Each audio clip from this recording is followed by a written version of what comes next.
What if I told you that your hamstrings aren't really tight and the best way to go about fixing them is to actually stop stretching them? Hey guys, welcome back to the channel. If you're new here, my name is Josh. I've been a personal trainer for over 15 years and I've been certifying and teaching people in mobility training all around the world for over 8 years now. That's why today I want to address one of the most common issues I see people struggle with. Now earlier, we mentioned that your hamstrings aren't really tight, but what do we really mean by that? While they may feel tight, the way they feel is actually governed by the nervous system. Think of your nervous system like a car alarm. The alarm isn't triggered because there's something physically wrong with the car, it's just a perceived threat, even if there's no actual danger. Just like a car alarm, your nervous system can set limits based on perceived risks versus actual physical limitation. To fix this, you don't need to change the length of your hamstrings. You physically can. You just need to rebuild the system that's controlling them by building strength and flexibility. The good news, we can do this in just 3 steps. The first step is to find a passive stretch. This will put a small eccentric force which produces a mechanical load on the exact tissues that are feeling tight.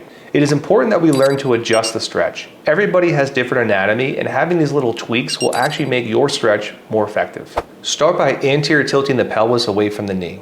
This will give you an extra dimension of stretch on the hamstring. Some people prefer a straight knee, where others like to have more of a slight bend. Rotate the femur to customize the stretch even more. This will bias the inner or outer portions of the hamstring. Once you have a stretch, we need to be there long enough for the car alarm or the nervous system to reduce threat. Think of taking a 4-second inhale followed by an 8-second exhale. You should hold this stretch for 2 minutes. We need that mechanical load to wake up the tissue and respond on a cellular level. Cellular. You might be thinking, Josh, you said to stop stretching in the beginning of the video. You're right, I did. But here's the thing. When most people stretch, they only stretch for a couple seconds and they're not very specific with what they actually feel. This may provide some temporary relief, but it doesn't actually fix the underlying issue. Because if it did, you wouldn't be watching this video. What we're trying to do is hold this exact stretch for several minutes so we can get really specific with the tissue we want. And it's only the first part of the equation. The next step focuses on contracting the hamstring. We want to perform a specific isometric called a Pal's contraction. This will help give the nervous system more confidence and build strength in that end range of motion. To do this, press the heel into the ground at a 5 out of 10 effort, which should fire the hamstring and give your stretch a loaded feeling. Build up to that 80% effort and hold for 30 seconds.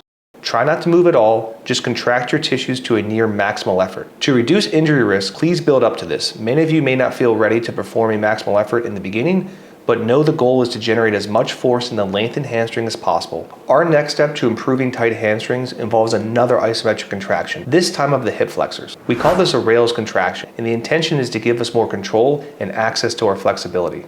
As soon as you're done the Pal's contraction, go into a rails by squeezing the tissue in front of the hip, as if you're going to lift your leg off the ground. Do not move your body to do it. You may even feel a cramp in that area. This is okay, tough it out, and build up to an 80% intensity and hold that for 30 seconds. Once your 30 seconds is up, let go of that contraction and breathe into that stretch position. Rest 30 seconds before performing another set of Pal's and rails. Now you may have noticed that you gain more range of motion after those isometrics. That's a great start. Keep in mind that range is only temporary because we just changed your nervous system. To make those changes stick, you need to repeat those efforts long enough with progressive overload, just like you would if you were doing strength training or if you were going to add muscle. It's all effective training. To guide you through this, we've put together a general weekly progression plan for the next 4 weeks. The key is to follow the structure consistently so you're reinforcing the process and steadily improving your hamstrings' function and flexibility. The strategy in this video can be very helpful for people with neurological restrictions, but not all techniques work for every type of limitation. And how can you tell which type you're dealing with?